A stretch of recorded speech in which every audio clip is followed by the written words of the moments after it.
여러분들 유레카라는 말 어렸을 때부터 한 번쯤은 들어보셨죠? 위인전이나 과학서적에서 흔하게 볼 수 있는 말이었죠. 고대의 위대한 과학자 아르키메데스, 그가 외쳤던 말로 유명하죠. 왕이 왕관을 보고 아르키메데스를 통해 이게 순금인지 아니면 불순물이 섞여 있는지 왕관을 망가뜨리지 말고 알아오라는 명령을 내렸죠. 며칠을 고민해도 답이 안 나와서 목욕탕에 들어가 있는데 물이 넘치는 모습을 보고 부력의 원리를 깨닫게 된 일화, 그대로 알몸으로 뛰쳐나가면서 유레카, 즉 깨달았다 라고 외치며 거리를 뛰어다녔다는 내용이 잘 알려져 있습니다. 요즘 같으면 공연 음란죄로 잡혀가겠죠. 그 때문에 왕관의 금을 빼돌린 장인은 들통나서 처벌을 받게 됐다는 이야기도요. 왜 뜬금없이 유레카 이야기를 하냐면요, 지난 21일 누리호의 2차 발사 성공 소식이 있었죠. 그동안 한국의 눈부신 경제적 발전과 위상에 비해 자연과학 분야가 많이 뒤떨어졌다는 선입견을 잠재워버린 쾌거였는데요. 그런데도 여전히 많은 사람들이 한국의 과학기술 분야 그리고 연구개발 성과에 대해 부정적이고 폄하하는 시선을 가지고 있어요. 유레카의 뜻은 깨달았다,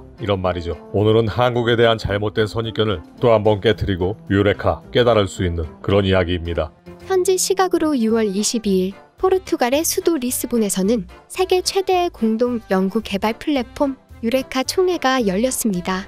유레카는 지난 1985년 세계 과학 기술과 연구 개발 분야의 선두 주자로 꼽히던 독일과 프랑스의 주도로 유럽 국가들이 참여해 설립되었어요. 과학적인 연구 성과의 공유 목적과 함께 상호 협력을 통한 미래지향적 기술 개발을 그 목표로 하고 있고요. 현재도 세계 최대의 연구 개발 협력 조직이자 네트워크로 꼽히고 있는데요. 유럽에 포진한 세계 최고의 명문 대학 연구소들은 물론 4,000개가 넘는 기업과 대학의 연구소들이 참여하고 있죠. 이번 총회에서는 그동안 단 한 번도 허용되지 않은 사건이 벌어졌답니다. 사상 최초로 유럽이 아닌 나라를 정회원 국가로 받아들인 것이죠. 그것도 유럽 이외의 국가는 정회원국으로 승인되지 않는다는 정관까지 뜯어 고치면서요. 그 주인공은 바로 대한민국이었습니다. 지난 6월 21일 누리호 2차 발사 성공 소식으로 전 세계에 화제가 된 지 하루 만에 또 다시 한국 과학기술의 위상을 입증하고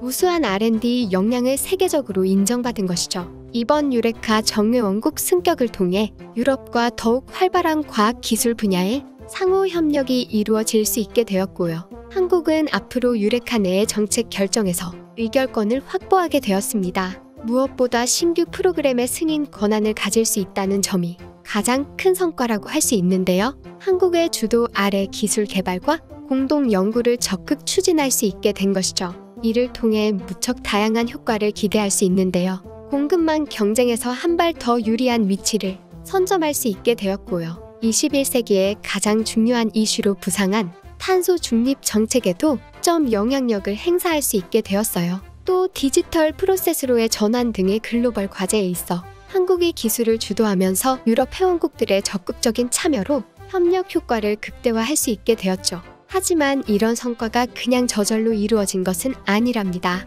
우리나라는 2009년부터 유레카 준 회원국으로 다양한 연구 개발 프로그램에 참여해왔고요. 적극적으로 상호 협력하고 때로는 주도적으로 과제를 제안하면서 그동안 유레카에 총 200개 과제를 지원했죠. 그렇게 2018년부터는 파트너 국가로 위치가 상승했고요. 유럽의 첨단 기술 보유 기업 연구소와 공동 연구를 희망하는 국내 기업의 기술 협력 파트너를 연결해주는 코리아 유레카 데이를 매년 개최해왔어요. 그 결과로 총 3,075건의 기술 파트너 협력을 성사시켜 왔답니다. 올해도 코리아 유레카 데이에 한국과 유럽 각국에서 모인 기업, 연구소, 대학 관계자 560여 명이 참석해 활발한 교류를 이어갔고요. 이처럼 적극적인 기술 협력과 성과 덕분에 유럽 국가가 아님에도 한국의 정회원 자격이 충분하다는 회원국들의 추천을 받은 거예요. 정관을 개정해서라도 한국을 정회원으로 받아들이는 것이 앞으로 크게 도움이 된다는 판단이었던 거죠.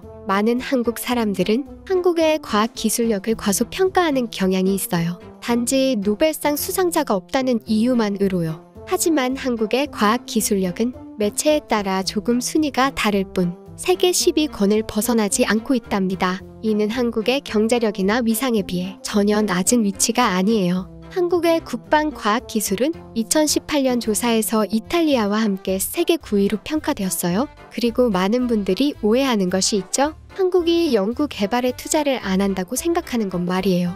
하지만 한국은 GDP 대비 연구 개발 투자 비중이 세계에서 가장 높은 나라입니다. 2012년과 2016년에는 세계 1위를 기록했고요. 2020년에도 세계 2위의 연구 개발 투자 국가였어요. 또 많은 분들이 자연과학에 소홀하고 경쟁력이 떨어진다는 잘못된 편견을 가지고 있는데요. 2019년 네이처 인덱스 발표에 의하면 자연과학 부문에서 한국은 세계 9위를 기록했어요. 선입견과 다르게 우리나라의 자연과학 분야 경쟁력, 그리고 연구실적 특허 건수, 논문수 등 수준이 세계 10위 안에 들어간다는 사실, 아마 놀라는 분들이 많을 것 같네요. 유일한 약점이던 항공우주 분야 역시 누리 후 2차 발사 성공으로 본 궤도에 진입했다 평가받고 있어요. 대한민국은 1톤 이상의 페이로드를 우주 궤도에 올려놓을 수 있는 세계 7번째 국가가 되었거든요. 이처럼 세계에서 10손가락 안에 당당히 드는 한국의 과학기술인데 노벨상이 없다는 사실만으로 폄하하면 안 되겠죠? 이건 올림픽 금메달이 아니잖아요. 1등만이 모든 것을 차지하는 분야가 아니랍니다. 이번 유레카 정예원국 승격을 계기로 한국이 과학기술과 연구개발 분야에서도 세계적인 위상을 쌓아 올리고 있다는 점을 모두가 깨닫는 계기가 되었으면 하는 바람이에요. 네, 어떠신가요? 의외라고 생각했던 분들 많으시겠죠? 그렇습니다. 한국의 기술력 절대 폄하할 수 있는 수준이 아닙니다. 그동안 댓글을 보니까 한국에 대해 이런 선입견을 가진 분들이 제법 보여서요. 이런 편견은 꼭 바로잡아야 한다고 생각했습니다. 얼마 전 이민찬의 최연소 방클라이번 컨쿠르 우승 소식 영상으로 전해드렸죠. 많은 분들이 자기 일처럼 뿌듯해하고 계셨고요. 하지만 이런 과학기술 연구 분야에서도 알려지지 않았을 뿐이지 이민찬 군 못지않은 뛰어난 인재들이 지금도 연구실에서 땀방울을 흘리고 있습니다.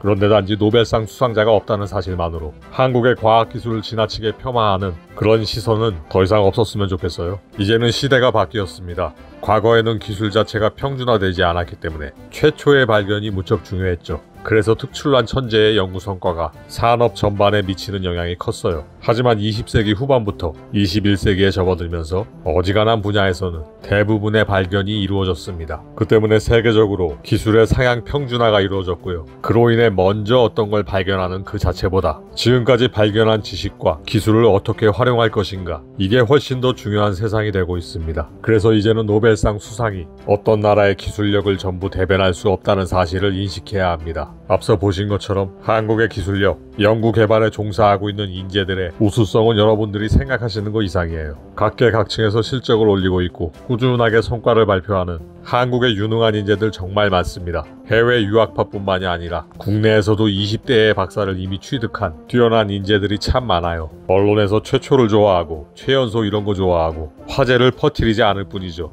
다방면의 우수한 인재들이 갈수록 폭넓게 고르게 자리 잡고 있는 상황입니다. 옛날처럼 천재 한 명 나왔다고 해서 막대한 영향력을 발휘할 수 없는 게 지금의 사회고요. 미래의 흐름도 그렇습니다. 일정한 레벨 이상의 인재들이 다양하게 자리 잡는 게 더 중요하다는 이야기죠. 한국이 인재를 망친다? 천재가 못 나오는 환경이다? 이거 정말 현실 파악 못하는 겁니다. 이런 부정적인 시각이야말로 세상 돌아가는 흐름을 모르고 하는 소리입니다. 천재가 못 나오는 환경이 아니고요. 그 사람이 그만한 재능이 아니었던 것뿐이에요. 진짜 천재는 환경을 가리지 않습니다. 이 말은 꼭 하고 싶었습니다. 기다려보세요. 한국은 시간이 조금 더 필요한 것뿐이라니까요. 제 말이 틀린 건지 맞는 건지 10년 후에 판단해보시라는 말로 오늘 영상을 마무리하겠습니다. 영상이 재미있었다면 구독과 좋아요, 그리고 멤버십 회원에 가입하시거나 슈퍼땡스를 통한 후원도 가능합니다. 멤버십에 가입한 분들은 회원 전용 배지와 함께 더욱 재미있는 경험담이 담긴 회원 전용 영상을 보실 수 있고요. 슈퍼땡스를 후원하는 방법은 지금 화면에 나오는 대로